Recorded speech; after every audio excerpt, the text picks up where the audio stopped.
Alam nyo guys, eto sobrang tagal na nito. Siguro 3D Creative Pen Bag Kawaii School Stationery Labubu, Kuromi, Cinnamon. So orange, pwede rin siya ang design niya. So ito guys, makikita nyo talaga, luma na siya. Kasi isipin nyo naman, grade 2 pa yung anak ko, ito na yung gamit niya. And ngayon, grade 4 na siya. So, bilangin nyo kung ilang taon na. 2 years na, di ba? Yan. 2 years na guys. 2 years na to. Pero makikita nyo naman, maganda pa rin siya. So again guys, grade 2 pa yung anak ko, ito na yung ginagamit niya.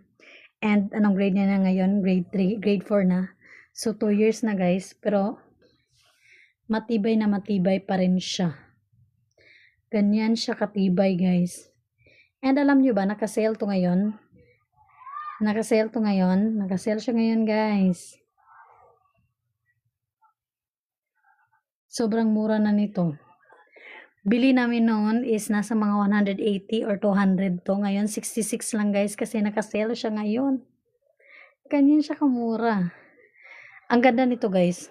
Matibay na matibay talaga siya. So cute yung mga design niya guys ha. Since 3D yung creative design nila. So 3 dimensional na pattern. Cartoon animals available sa asul, pink at purple. So nakakaaliw at nakaakit-akit. So isang piraso lang na ginto guys. Pero malaki siya guys ha. So kasama na ang pen case. Abot kayang presyo. So naka-sale to ngayon guys. So baka masya kayo na parang luma na. Again guys, grade 2 pa yung anak ko sa pencil case na to. Ngayon grade 4 na siya. Pero sobrang tibay pa rin niya. Pati yung mga zipper niya. Sobrang kapit na kapit yung zipper niya guys.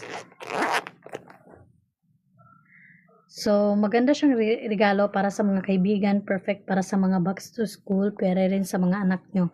So matibay ang mga materialis nito guys ha. Gawa sa iwa at tela. So, matibay at pangmatagalan. So, eto siya sa loob guys. Dirty na niya. Yan. Dito siya sa loob. Yan. May zipper siya dito. Yan. Meron din dito. Pwede sa ballpen mo to. 4 na piraso para lock na lock siya. And meron din dito para dito mo ilalagay yung ibang mga gamit ng mga anak nyo.